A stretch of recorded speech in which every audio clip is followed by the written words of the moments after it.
Today's show is sponsored by Blackbox.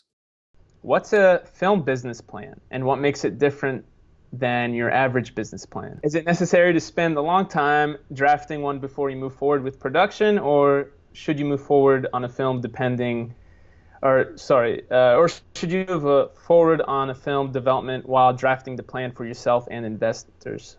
So it all really depends on the budget. So Right. I've never done a film business plan. I've done packages and things like that, like pitch packages for features where you create a PPM, a product placement memorandum, all this kind of stuff, legal stuff, and you kind of create this 30 or 40 page, basically a business plan. But I've never done it for what project that I've actually shot. It all depends on your budget. If you're doing a small micro budget film, absolutely not. You don't need to do anything like that. You should have a plan as far as how you plan to make your money back or how you Mhm. plan to market it. But you don't need to create a film, business plan. I'm I'm a weird guy because I'm a weird filmmaker because I kind of am in at this place at this stage in my career. I'm at a place where I just want to just go. I don't want to Mhm. wait around for people. I don't want to wait for someone to give me permission to go make my stuff. So I just you know what? I'm just gonna go grab a camera and let's just go make a movie. Obviously with a script and pre-production and all this kind of stuff. But I just want to go. So I'm trying to keep my budgets low. But are you asking for a larger budget movie, or are you asking for or more of a personal or smaller budget movie? Well, it completely makes sense with the personal smaller budget. I think for a larger movie, maybe, if you're going over a few $1 million. Oh God, yes. Okay. So completely understanding. So have you done so let's take this on a case by case. So you have a movie that's $2 million budget, let's say. Sure, yeah. Okay. Is that $2 million budget? I'm assuming you want to be the director. Yes. Have you ever directed anything prior to this, as far as a feature film is concerned? Yeah. Okay. How many feature films do you have underneath your belt? One. And what was the budget of that film? That was 50,000. Okay. And did you make money with that $50,000 feature film? Yes. Okay. Was it fairly profitable or somewhat profitable? It was somewhat profitable. Okay. So you didn't quit your day job. No, well, I did. Yeah. Well, good for you. But you know what I mean. You're not rolling around in it off the first. Yeah. I'm living. You're alive. You're alive. I'm alive. Got it. So this is a mistake a lot of filmmakers make, and this is again my opinion and my opinion only. Right. When you do a 50,000, and by the way, are they the same genre of film? Yes. 50,000. So was it an action or Yeah, it was an action drama. okay, so it's an action drama. All right. So a lot of filmmakers will do this mistake where they'll make a $50,000 feature and then automatically want to jump to 2 million.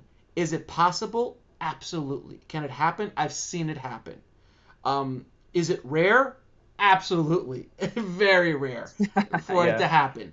So my advice would be to try to do a couple more baby steps before you try to pitch a $2 million budget, purely because you don't have the track record yet to justify that budget.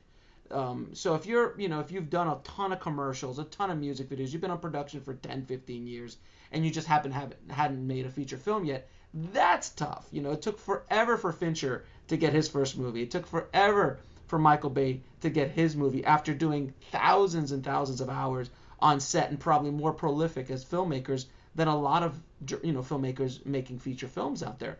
But to Yeah. get that opportunity takes a lot, and it takes basically a guardian angel to come down and go, I trust this guy with my money or with money.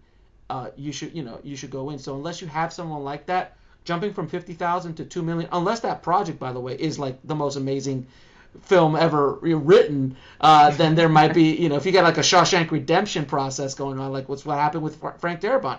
Frank Darabont wanted to direct Shawshank Redemption, and he had never directed before. And they gave him 7 million. I think it was like $7 million they wanted to give him for his script, and he said no, I want to direct. And then they gave him $250,000, and he got to direct, and the rest is history. But it Mhm. takes a lot to be able to do that. So I don't want to see you fall into the traps that I've done, and I've seen so many other filmmakers do, where they spend another 2 or 3 years chasing that $2 million movie, where they could have maybe made another two $50,000 or $100,000 movies and grown Right. from there. I had a director on the show a while ago. His name's oh God, oh God, I forgot his name. But he did exactly. I can't because it's a weird Latino name. I'm Latino, so I can say that. But it drives me nuts. But he actually did a $10,000 horror movie.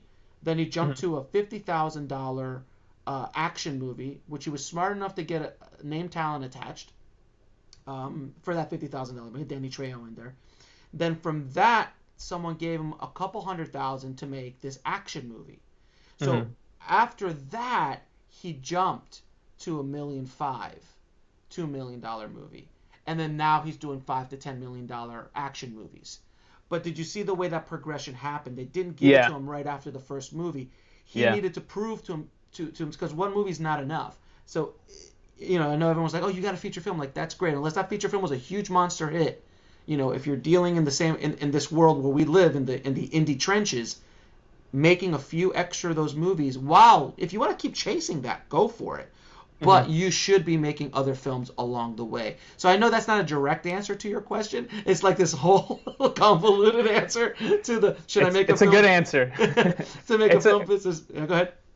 I was going to say it's a complicated question. Yeah, exactly. But so the basic answer to that specific question is if you're going to make a $2 million movie and you're going to try to get investors, absolutely you should have an attorney involved. You should have a proper product placement memorandum set up, get an LLC or do business as DBA so you can receive money once it comes. These are all basic things. Like you're going to go ask for money, but you have no bank account. So literally, if somebody wants to give you a check, you have no way to take that money. That's like the biggest mistake most filmmakers make. They do this whole big thing, but they don't have a bank account for someone who's like, you know what, I just want to write you a check. Who do I make it out to? And you go, Abdullah? I'm like, no, that's not going to work. You need to make it out. You have to have an LLC set up. But before you even spend the money on an LLC, you can easily do a DBA to you personally. So you can do DBA, so at least you can accept money. But again, always talk to an attorney about any of that kind of stuff. I wanted to share with you this amazing new service called Blackbox. Imagine taking old footage that you've shot in the past and being able to submit them to all the major stock footage firms, all with one click. And you can split the commission among multiple crew members or creators. So to sign up for free, just go to blackbox.global.